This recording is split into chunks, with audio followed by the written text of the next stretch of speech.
Bonjour à tous, bienvenue sur Astro Kaka. Aujourd'hui, on va parler de concepts du quotidien en astrologie, de choses qu'on peut rencontrer dans la vie quotidienne.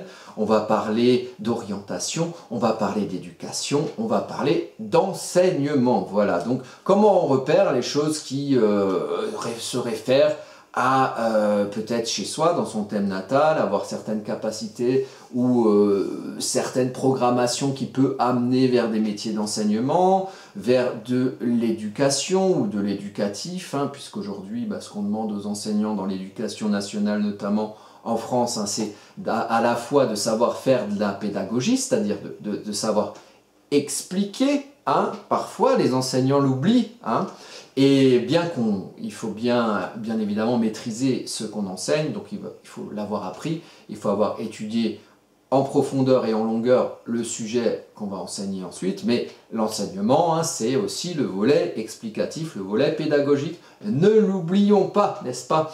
Et aussi le volet éducatif, donc on demande à des personnes adultes et responsables, normalement, d'aider des jeunes à grandir et à se forger une capacité d'adaptation au monde social qui va les environner, hein, avec des règles, des lois, des normes, une moralité commune, des valeurs, tout ça. Une éthique, pourquoi pas.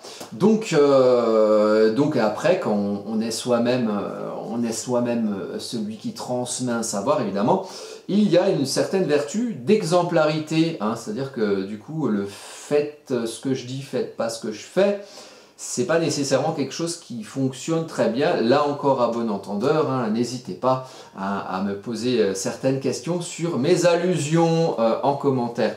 Voilà, donc du coup, on va voir comment sur une roue astrologique, on peut voir, ou dans votre thème natal, on peut voir qu'est-ce qui va présenter les caractéristiques de la transmission des savoirs, de l'enseignement, du côté éducatif ou éducateur. Alors on va voir ça à travers un exemple de thème natal notamment. Donc ici derrière moi, hein, c'est le site Astro Kaka que vous connaissez ou peut-être pas. Donc si vous ne connaissez pas, c'est un site où il y a des articles, où il y a possibilité aussi de me commander des thèmes si vous souhaitez aller plus loin dans l'interprétation de votre thème natal ou éventuellement des transits planétaires pour faire du prévisionnel sur ce qui va vous arriver plus tard, on ne sait pas, peut-être que les planètes le disent, ça c'est à chercher et c'est selon ce que vous voulez faire. Et sinon cette chaîne ça sert à apprendre gratuitement des notions d'astrologie pour pouvoir faire votre thème et votre prévisionnel tout seul, hein, sans débourser un copec, et ça c'est très bien car ça donne accès à tous à l'astrologie. Ensuite, donc alors on va voir un petit peu ce qui nous concerne en termes d'enseignement. Alors comment, là on a, si vous voulez, on a tous les signes, du bélier au poisson et toutes les maisons en analogie, donc bélier analogique à la maison 1, taureau à la maison 2, etc. etc. Donc, quels peuvent être les marqueurs en maison qui vont faire et en signe qui vont faire qu'on peut repérer des capacités peut-être d'enseignement, de transmission des savoirs. Alors déjà, il y a la maison 9, le signe du Sagittaire, et aussi la maison 3, le signe des Gémeaux, donc dans l'axe de la communication. Oui, parce que pour enseigner, il faut communiquer, transmettre, la transmission d'un savoir. Donc le Sagittaire, le signe du Sagittaire, c'est un signe de spécialiste. C'est un signe, hein, on a le Sagittaire, hein, le bon centaure là, avec son arc, hein, il doit viser quelque chose, donc il doit étudier quelque chose de précis, hein, quelque chose parfois qui va au-delà de sa connaissance personnelle, sinon il n'étudierait pas, et il plante sa flèche, hein, il agit, il plante sa flèche loin, et la flèche elle doit aller précisément dans un endroit pour s'implanter en profondeur. Donc ça symbolise les études longues qui vont nous permettre ensuite de transmettre un savoir. Mais pour transmettre un savoir, il ne suffit pas que de faire des études longues, de se poser sur une chaise et dire « moi j'ai fait des études longues, regardez, je sais ça, je sais ça, je sais ça ». À un moment donné, il va falloir savoir expliquer. Et c'est ce que fait dans cet axe le signe des Gémeaux, qui lui a pour caractéristique de comprendre, hein, c'est un élément air, hein, le Sagittaire c'est du feu, donc ça agit, et le Gémeaux c'est l'élément air, donc ça comprend, et surtout le Gémeaux ça extériorise, donc ça diffuse ce qu'on a compris, donc ça communique, donc c'est par le Gémeaux qu'on peut transmettre un savoir qui a été acquis en signe du Sagittaire. Et dans les domaines d'action, donc le domaine de maison, on a le Gémeaux analogique à la maison 3, donc vous pouvez très bien avoir une maison 3 qui ne se trouve pas dans le signe des Gémeaux, mais assez habitée, qui peut quelque part aussi générer certaines capacités à faire de l'enseignement ou à savoir transmettre, communiquer tel ou tel savoir, que ce soit dans l'enseignement ou pas. La maison 3, c'est ce qui constitue les personnes autour de nous. Évidemment, quand on enseigne, on a des personnes autour de nous dans notre vie locale. Et d'ailleurs, souvent les enseignants ont un certain rôle de notables locaux, donc l'entourage est assez important. Après, on a la maison 3 qui a aussi une notion donc, de diffusion, il y a aussi une notion de commerce. Hein. Ça peut être voilà, professeur, cours particulier, tout ça. Il y a aussi une notion de clientèle dans la maison 3 hein, par rapport à cette première notion commerciale évoquée. Donc la maison 3 peut aussi, une maison 3 bien habitée, peut aussi amener à des métiers de transmission des savoirs ou d'enseignement. Également une maison 9 bien habitée. La maison 9, c'est plus le volet social. C'est-à-dire c'est une maison de dogmes, de règles, de lois et d'idéologie, c'est-à-dire de ce qu'on pense, de comment pourrait fonctionner le monde. Ah, j'aimerais bien qu'il y ait la loi 1, la loi 2, la loi 3. Ouais, elle est super, la loi 3. Ouais, pourquoi tu ne penses pas que la loi 3, elle est bien? Eh bien, c'est une manière de diffuser ces idéaux au niveau social. Et quoi de mieux que l'enseignement aussi pour diffuser certaines valeurs éthiques, morales, hein, qu'on estime comme justes à travers une position où on va expliquer aux autres, hein, expliquer peut-être plus par la maison 3, et le contenu ça va plus être dans la maison 9 ou dans le signe de Sagittaire, où on va expliquer ce qu'on sait en fait, ce qu'on a appris, sa spécialité, et dans la maison 9, dans le domaine social, hein, on va un petit peu expliquer certaines idéologies. Alors là, je parle aussi beaucoup de sciences humaines ici, puisque les sciences humaines, c'est par définition des sciences qui ne sont pas des sciences dures, donc pas des sciences exactes. Donc à un moment donné, il faut bien que dans un pays, dans un groupe donné ou dans un lieu donné, on se soit mis d'accord pour dire que bon voilà, on a théorisé telle ou telle chose, telle ou telle façon de faire, façon de vivre, morale, éthique ou dogme est peut-être plus vantée, ou on en fait peut-être plus la publicité dans telle ou telle culture, dans tel ou tel lieu que dans tel ou tel autre. Donc ça peut se faire en maison 9 aussi, c'est-à-dire c'est la transmission au niveau social, quelque part des avis qu'on a et aussi de l'idée qu'on se fait des règles et des lois qui doivent ou qui devraient régir le fait que dans ce groupe-là, dans ce pays-là, dans cette cité-là, on a telle ou telle valeur, tel ou tel dogme, hein, qui s'enseignent aussi et du coup qui ont une vertu éducative pour expliquer aux petits-enfants qui vont apprendre ou aux grands adultes qui vont apprendre que voilà, on vit dans une société comme ça, c'est un peu de l'éducation civique si vous voulez, de l'éducation citoyenne.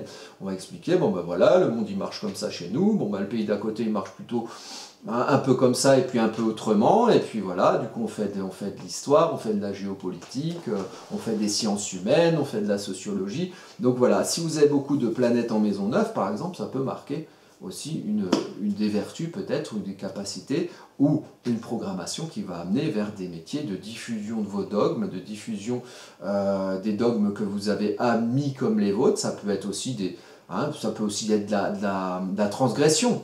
Hein, c'est pas forcément. Alors dans l'éducation nationale, par exemple, pour parler d'éducatif ou d'enseignement, on va enseigner les dogmes, les normes, quelque part la religion. Hein, voilà, c'est la religion au sens règle, au sens église. On va enseigner l'église de l'État, ou en France par exemple de l'État français. En Allemagne de l'État allemand, l'église, voilà, quelle est la croyance quelque part collective qui s'est matérialisée en règle. Qui fait qu'on fonctionne ensemble et qu'on arrive dans ce lieu donné à fonctionner plus ou moins ensemble. Voilà, donc très important l'axe de la communication, maison 9, maison 3, signe du Sagittaire, signe du Gémeaux. Après, on a aussi les vertus éducatives. Et qui c'est qui éduque ces gosses? C'est la maman et le papa. Mais en astrologie, comme ils sont très très anciens, hein, c'est plutôt la maman parce que papa il est allé cueillir des cerises et faire la guerre, tout ça. Voilà, après la société évolue, l'astrologie aussi, mais les archétypes sont restés un petit peu les mêmes, puisque la vertu, la valeur éducative existe, que ce soit élevé par la mère et le père, qu'est-ce qu'on en a à foutre, quoi. C'est le côté, le symbole de la matrice qui protège les plus faibles et qui les aide à grandir dans son giron, donc en les protégeant un petit peu des attaques extérieures pour qu'ils aient l'occasion de grandir. Donc c'est ici qu'on fait de l'éducatif, et là ça se passe en signe des cancers, maison 4, ok.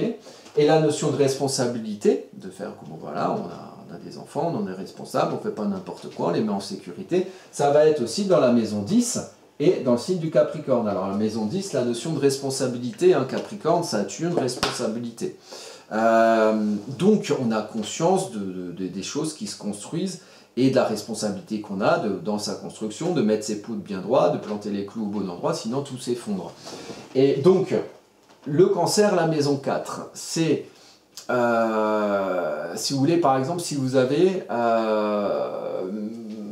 pour ce qui est mon cas d'ailleurs, et j'ai été éducateur, j'ai une maison, un cancer en maison 10, donc c'est inversé. Avec un ascendant balance, on a toutes les maisons inversées, c'est-à-dire que le signe analogique à la maison 10, il est en maison 4, et le signe analogique à la maison 4, il est en maison 10.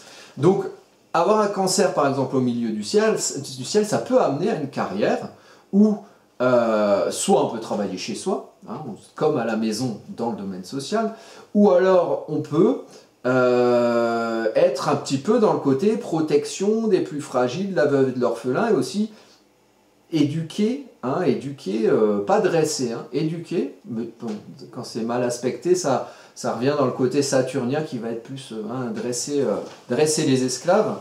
Là, c'est le côté éducatif, par un cancer, par exemple, en maison 10, ça veut dire qu'il y a une notion de protection et d'aide à quelque chose de plus fragile, ou à un jeune, par exemple, ou à quelqu'un qu'on éduque de différentes manières, de pouvoir grandir sereinement, sous la protection et la responsabilité de quelqu'un qui est responsable en maison 10, donc avec un petit côté saturnien quand même. Et voilà, donc ça c'est des vertus éducatives aussi. Maintenant, si on a en maison 10, si vous voulez, on peut aussi avoir le Sagittaire en maison 10, hein, qui va amener à l'établissement social à travers une spécialité. En maison 9, bon, ben, ça va être une vertu peut-être plus de dogme, valeurs morales transmises, ou évolution à travers les idéaux qu'on projette socialement. Voilà. Le cancer, ça va être quelque chose de plus dans des vertus éducatives où on aide à grandir.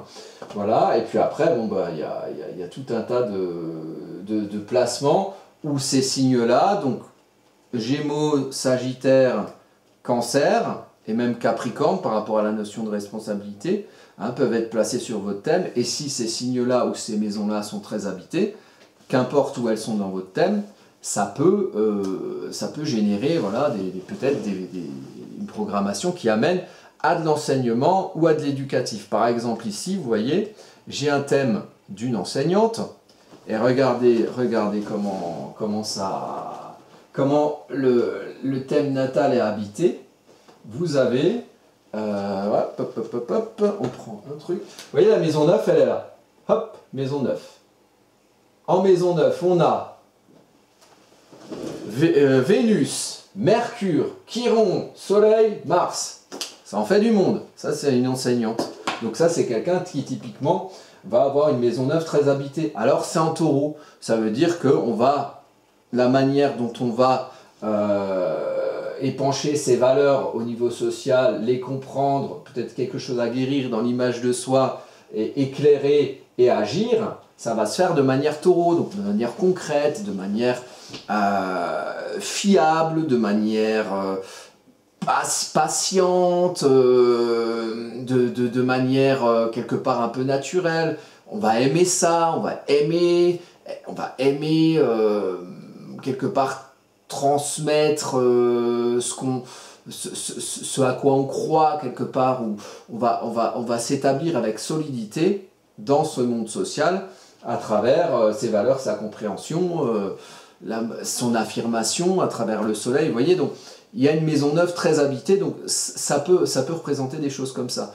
Moi, par exemple, j'étais éducateur, j'ai le milieu du ciel et le nœud nord en Cancer, ce qui signifie que quelque part, dans mon établissement social, la manière dont j'ai de m'établir socialement, je vais être un petit peu du côté protection des fragilités, aider ce qui est un peu plus fragile à grandir, à évoluer. Alors ça, on peut le faire à travers des fonctions d'éducateur. Et puis je peux le faire aussi à travers mes fonctions d'astrologue aujourd'hui, vous voyez. Donc il y a ces notions, il y a toutes ces notions à prendre en compte. Alors, moi, il se trouve que, pour parler de ma petite expérience personnelle, avant, je travaillais à l'Éducation nationale, voilà, et j'ai arrêté. J'ai arrêté parce qu'à un moment donné, et là on va parler du Capricorne, j'ai eu, et c'est subjectif, ça me concerne moi, j'ai eu, comment dire, j'ai ressenti le besoin de faire valoir la notion de responsabilité à travers le rôle d'éducateur ou le rôle éducatif. Avec tout, donc moi clairement hein, c'est les histoires de Covid qui m'ont fait me barrer hein, de cette institution là parce que là ils étaient tous possédés, ils avaient tous peur de tout et puis quelque part c'est comme quand on est parent. Quand on est parent, si on a peur de tout et qu'on projette ses peurs sur ses enfants, bah, ça empêche les enfants de bien grandir. Et quand on les menace de vaccins et qu'on leur fout un masque sur la gueule toute la journée, alors que soi-même on l'a beaucoup moins, du coup la valeur d'exemplarité elle n'est pas tellement là, et ben c'est pas pour moi de grande vertu éducative à la limite, caché derrière ces petites peurs pour sa petite santé. Et ben on fait acte de maltraitance. Et la maltraitance, c'est une manière d'éduquer. Moi, j'ai estimé pour moi-même que ce n'est pas une bonne manière et c'est pas quelque chose que je souhaitais légitimer à travers ma présence dans cette institution. Donc à un moment donné, je me suis dit, alors il s'est passé 2 ans quand même. Donc au départ, il y a eu la surprise. Moi aussi, le Covid, je ne savais pas ce que c'était au début. J'avalisais mes emballages de produits que j'achetais au magasin, tout ça. Bon, il n'y avait pas de masque à l'époque, il y avait des sacs poubelles pour les soignants. Bon, bref, ça c'est encore une autre considération.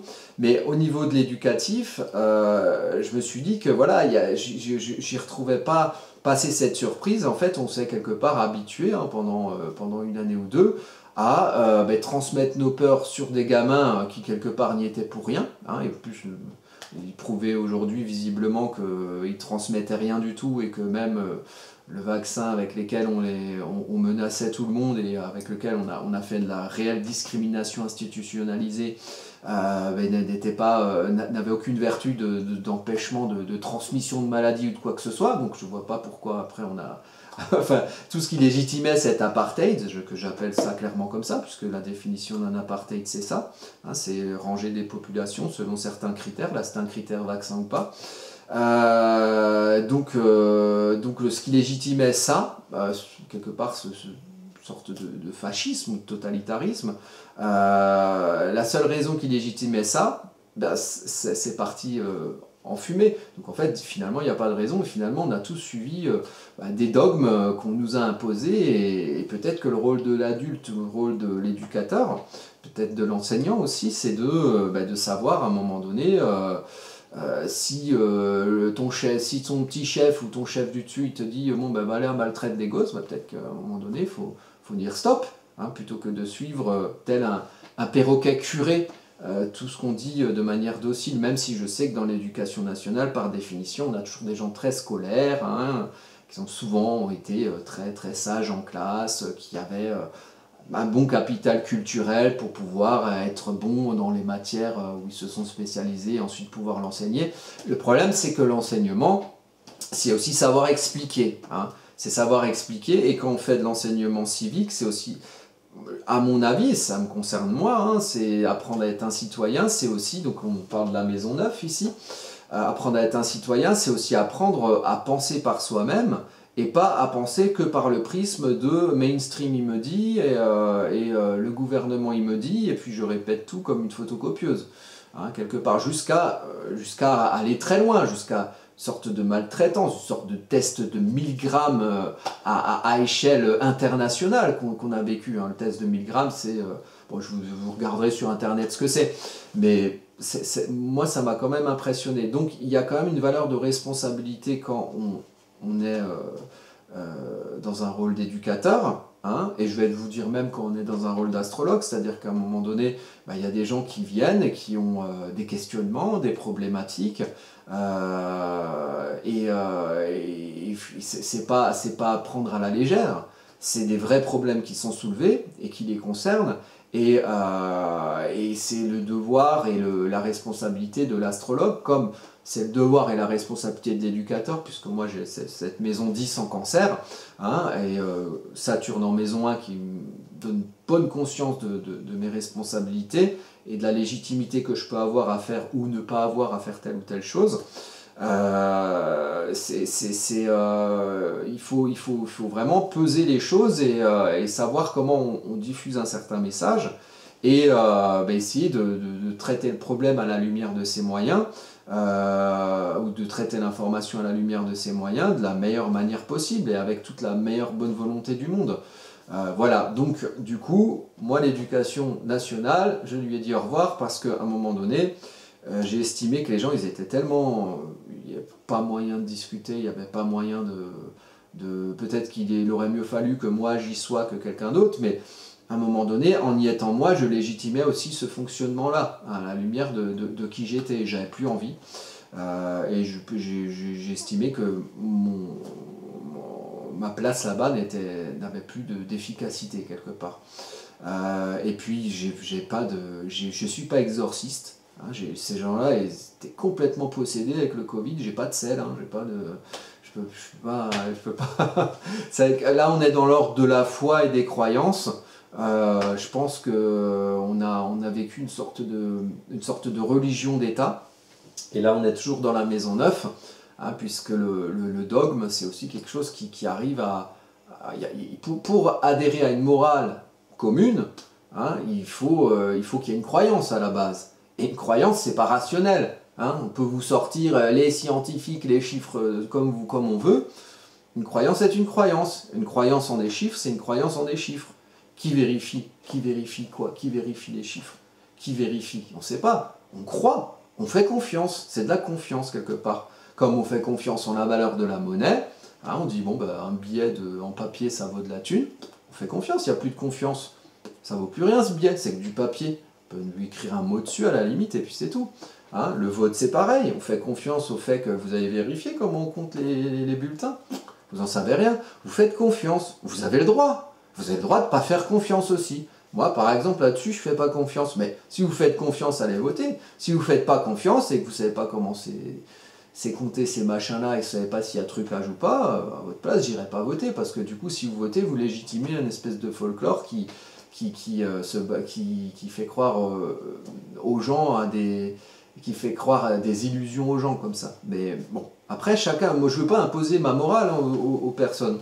Mais chacun voit midi à sa porte, chacun se forge sa propre morale, et ce à quoi je vous encourage, c'est de forger votre morale avec votre tête à vous, et pas avec la tête de quelqu'un d'autre.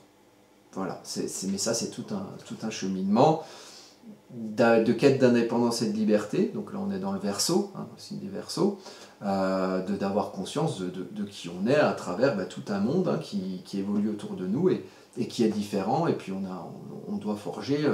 sa propre opinion, qui peut être la même que celle d'autres personnes à côté de nous, mais qu'on aura forgé nous-mêmes. Voilà. Hein, et c'est en forgeant qu'on devient forgeron, patati patata.